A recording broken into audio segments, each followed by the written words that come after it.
Onassis Foundation.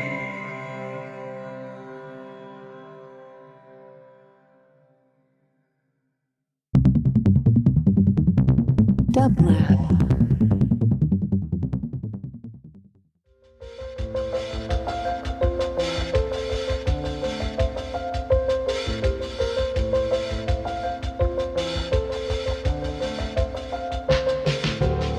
Welcome to the Quarantine Tapes, a daily podcast from Onassis, LA and Dublab. Hosted by Paul Holdengräber, this series chronicles shifting paradigms in the era of social distancing.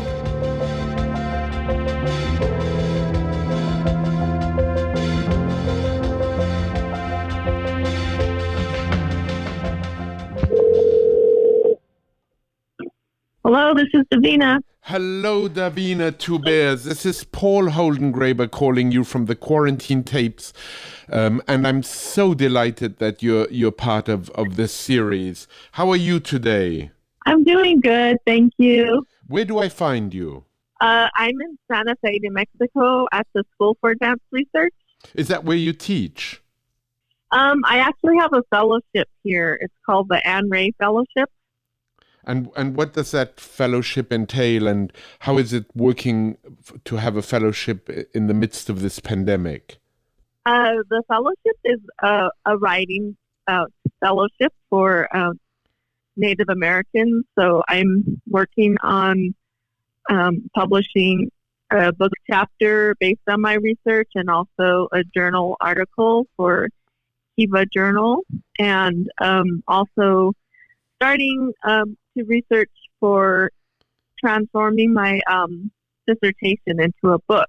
So I'm starting that project as well. But I've been here since September, and my fellowship ends at the end of May this month. So it's been a wonderful place. It's a beautiful environment, and I really made many friends here with the other scholars. I'm not just the only scholar here. There was 4 other scholars, and there was also 3 Native American artists that were here as well. And so it's been a really beautiful place to just think and write, and I feel really lucky to be here right now during the pandemic. Has the pandemic in any way affected your daily life? It has. I mean, mostly the way it's affected us is that I live with my 2 daughters. They're young adults, and so we've just been restricted, and we don't go out at all like we used to. Santa Fe is a beautiful place, and there are many nice restaurants, and we just haven't been able to go out, and it's such beautiful spring weather. I guess the way most people are going outside is taking walks or hiking or biking. So we've definitely been taking advantage of those kinds of outdoor activities. But as far as like shopping or going to restaurants or going to the movies or, going to the park, those are closed except for the hiking trails. So it is a very beautiful place to be in socially isolating, so I can say that that much for it. And also, I have a lot of family in Arizona, and I haven't been able to visit them because they're also practicing social isolation. Right. Can you start out maybe by telling us a little bit about the nature of your research, and perhaps first by describing Richard Henry Pratt and the Federal Indian Boarding School system, which I know is very important in your research. Yeah, he was the person that had the idea of establishing an Indian boarding school for Native American children in the late 1800s. So he established the first Indian boarding school in Carlisle, Pennsylvania. And his ideas were based on his experience overseeing Native American prisoners at Fort Augustine in Florida. Or Fort Marion, I'm sorry. And so he had experience with these Native American prisoners of war, and I think they were from Plains Indian tribe. And what he did with them was that he taught them English and also how to, he taught them English and how to read and write, and also how to Christianity. Christianity was a big part as well of the things that he was trying to teach these prisoners, and he saw that this could be applied to Native American children, but he felt that it was very important that children be separated from their families, otherwise they wouldn't be able to learn English. But it was the government's way of the government endorsed his idea, and it was their way of forcing Native American tribal groups to be, I guess. I mean, he has such an extraordinary he has such an extraordinary sentence about the school where he says, "Kill the Indian, save the man." Oh yeah.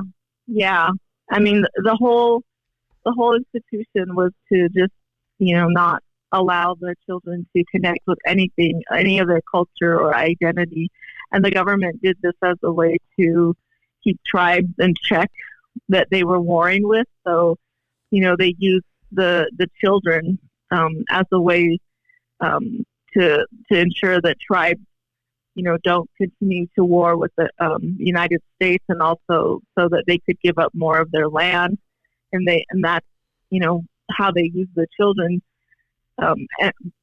And parents, they didn't have any choice. A lot of the children were just taken from them, and even if they protested, the government still took the children from them. And this idea, after the Carlisle Indian School, it spread across the country. So there were many other boarding schools that were built all over the country, and the Navajo Reservation had 9 federal Indian boarding schools built on the Navajo Reservation in Arizona and New Mexico. So many children died at more than 100 children died, almost probably 200 at the Carlisle Indian School, because it was a place that was very, very difficult for children to survive in, because they were lonely. They didn't have their family. They stripped them of their culture, their everything that they were familiar with, and there was no one taking care of these children other than the white staff or teachers that were there. So it was many children died at that school. Your focus, as I understand it, is on a particular boarding school, the Loop boarding school, and I know it has a personal significance for you, given your family story. Maybe you can tell us a little bit about that research, and also what you think its purpose was. The Loop School? Yes. Yeah, well, these schools, the government, the United States signed a treaty with the Navajo Nation after they forcefully rounded up the Navajo people in the 1860s, and they placed them at Fort Sumner in New Mexico. And there, again, many Navajo people died en route and died at Fort Sumner, and they were imprisoned there for 4 years.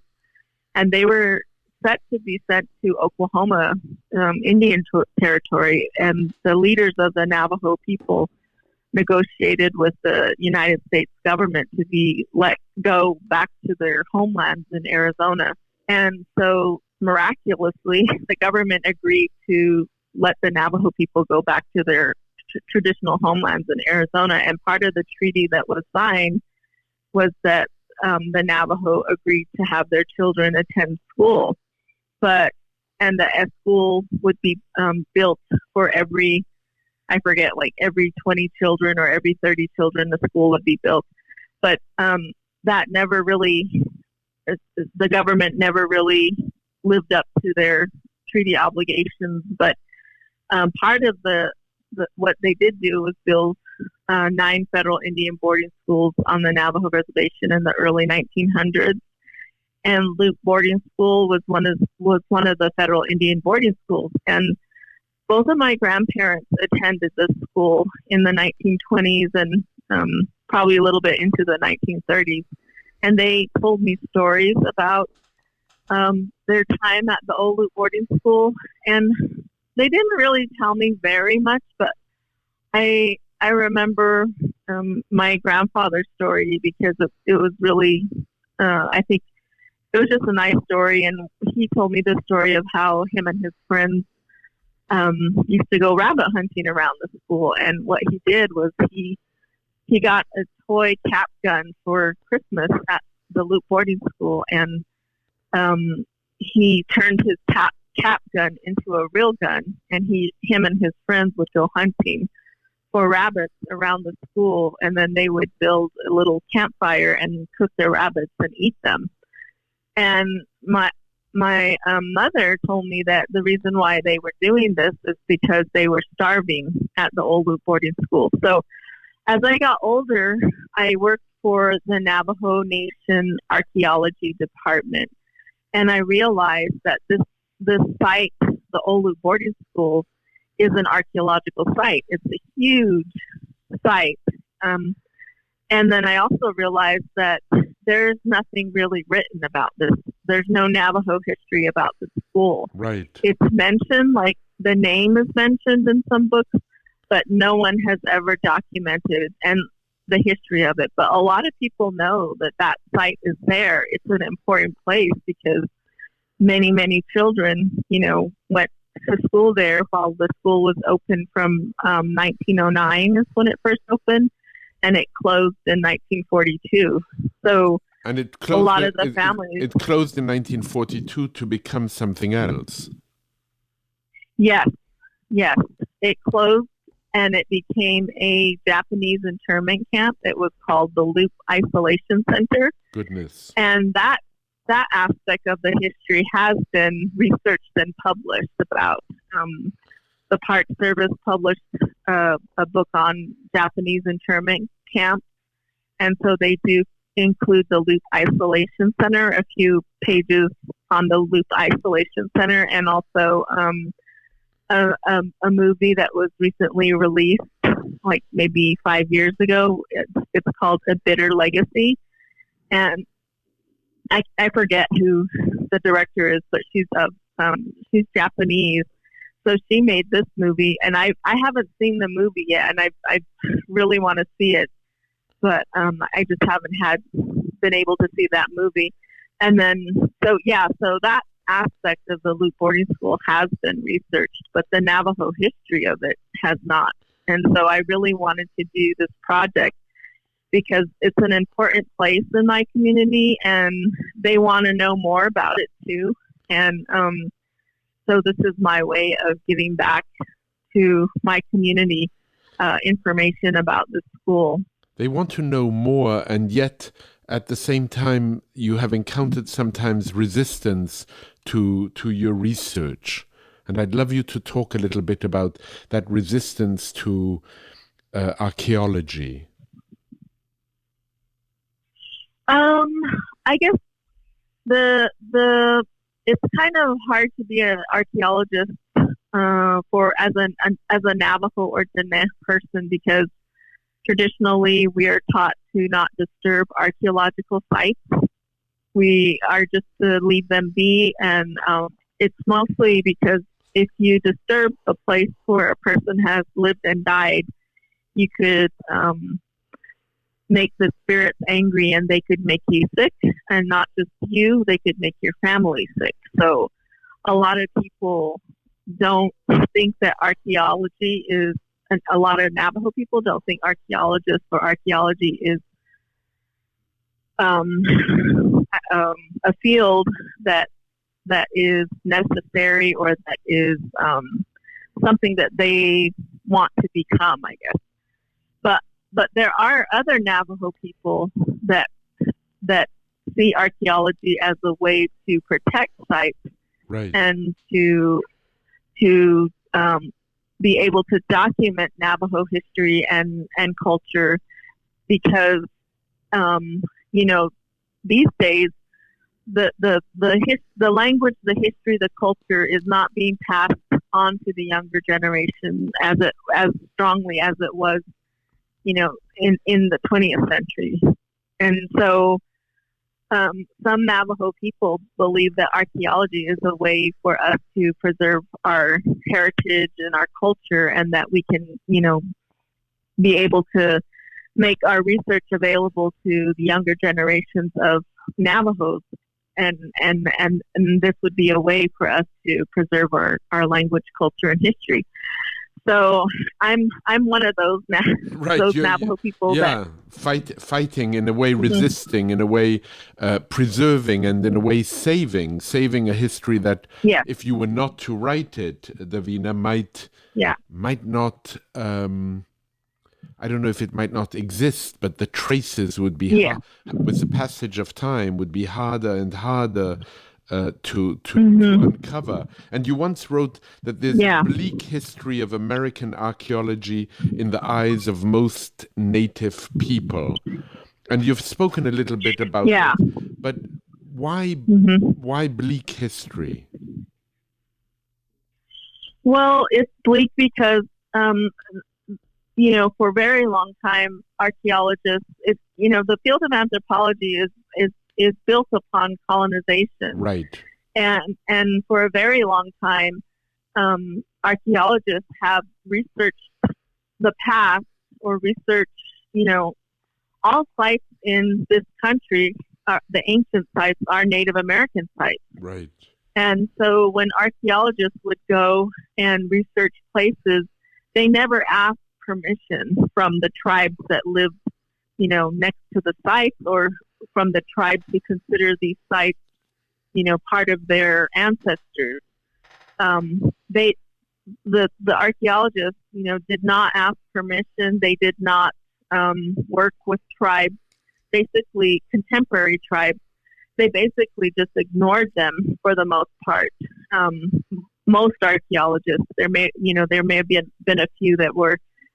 There were a few that didn't do that, but most of them did, and they would not listen to contemporary people's concerns about archaeological sites, nor would they invite them as to help them to research these sites. So tribes, were very concerned about the treatment of especially Native American burials that were being excavated, and instead of reburied, Native American burials, whether they're ancient or historic, like recent burials, they would be sent to the museums and, other institutions like universities.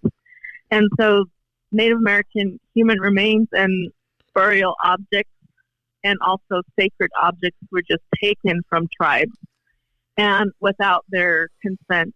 And so tribes were for a very long time, have been protesting this ever since it's been happening. But finally, after the 60s, with the civil rights movement happening and the American Indian movement that happened as well in the 60s and 70s,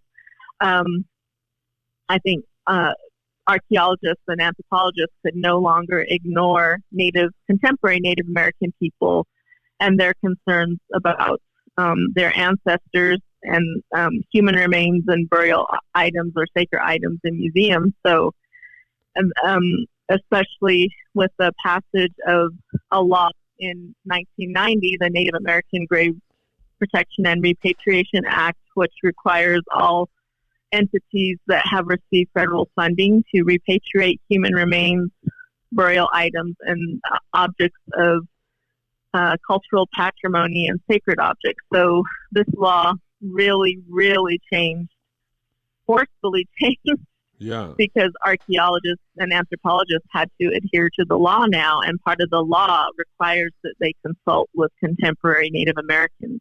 It's so interesting to me that you in writing this story about the Old Loop boarding school, and following those traces and really in some way trying to, as it were, as you say, decolonize archaeology and anthropology. Another one of your interests, and in a way, which goes together, is your interest in the Native American music. And I was particular. I hear you reacting to that strongly. I was particularly interested in knowing that now you're DJing, and I'd like you to talk a little bit about how music works in the context of your worldview and your research, and how music might be another way of saving and resisting. Yeah. Well, I've always been a fan of Native American music. I, have of course listened to it all my life, and my mother, she used to play Exit, which is the a band that was very popular in the 70s, and it was a rock and roll band, and they the songs that they composed, they were really that they went along with the American Indian movement and just trying to bring recognition to contemporary Native people and our concerns with regards to how we were being treated, and all of the treaties that were broken.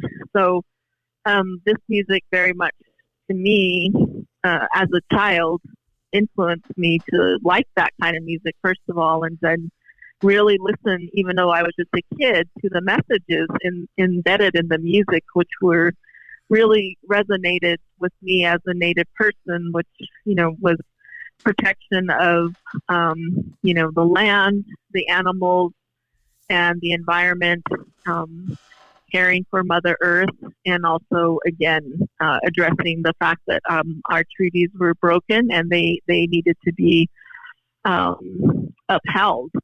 The what we signed those treaties, agreeing to these different things the United States government asked of us, but yet they didn't hold up their end of the bargain. So, Davina, I was wondering if I'm sorry, I interrupted you. Please go on.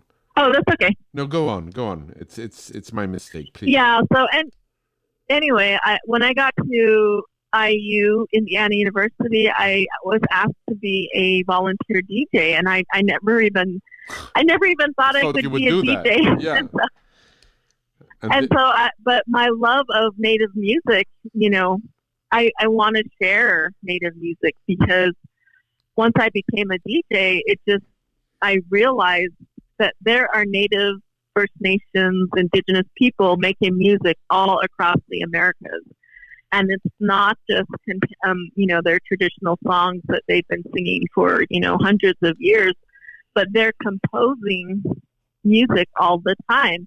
And I just didn't realize the rich depth of Native musicians, and also Native Hawaiians. And they compose music in all genres. And it's just amazing what they do with their music. Many powerful messages are embedded in a lot of the music about, again, fighting for Native American rights, fighting for, indigenous protection of indigenous lands. And when I say indigenous lands, I mean, these are the lands that people have been living on for thousands of years. Right. And so, they can't just stand by and watch, oil companies come in and just wreck the land or mining. They have to do something. So a lot of them protest, take things to court. They make music to spread the word. So, and then of course you just have the music that's fun to dance to. And then there's people composing music in their language because they want to preserve their language or pass the language on to the younger generation. So they're, composing music in contemporary genres like hip hop or, electronic dance music. So these are just so fascinating. I just love. I can I hear. just I can love hear listening it. to Native music. I can hear it in your voice. And Davina, could you, in closing, share with us some music that you love? I'd love to, as we bid farewell, with some music. Yeah. Yeah, I'm going to play Alisa Harkin's song. I've been listening to her a lot lately, and I purchased her song, Pony, it's called. And she's Cherokee, and she really works to preserve her language through her music. And so I just want to play this song for you, and again, I've been listening to it a lot. So this is called Pony, and it's by Alisa Harkin. Thank you so much.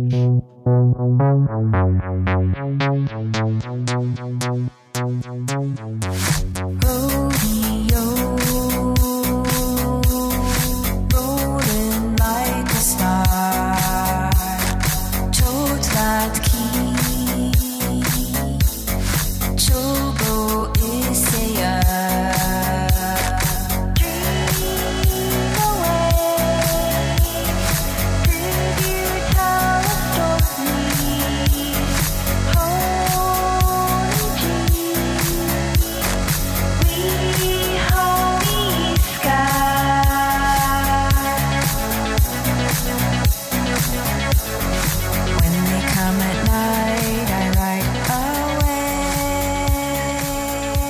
Yeah. Davina, how wonderful! How wonderful! I look forward to getting it myself and listening to her. Is there anybody else you suggest I listen to? I'm sure there's a long list. You have a whole class you teach and DJing. So tell me, educate me. Well, one of my favorite artists is Ed Caboti, and he is from the Hopi of Arizona and also Santa Clara Pueblo. And he also has a band. So he does solo performances, and then he also does performances with his band, the Yodis. And he's one of those singers that embeds so many powerful words into his music, especially about protection of water and the land and the environment. And he puts on a educational concert every year in January. It's called Rumble on the Mountain in Flagstaff, Arizona. And so he for that concert, he invites speakers from around the northern Arizona to talk about different programs that are protecting water or the environment, and then he also invites musicians to play music as well. So it's a whole day affair. How fantastic, Davina. It's been such a pleasure and so instructive. I've learned so much speaking to you. I really, really want to thank you. I want to thank you, and good luck with your research, and good luck in making your dissertation a bestseller. Oh, thank you so much. I really enjoyed talking to you. And to you, all the best to you. Take good care of yourself and your family. Okay, thank you. You too. Bye-bye. Bye.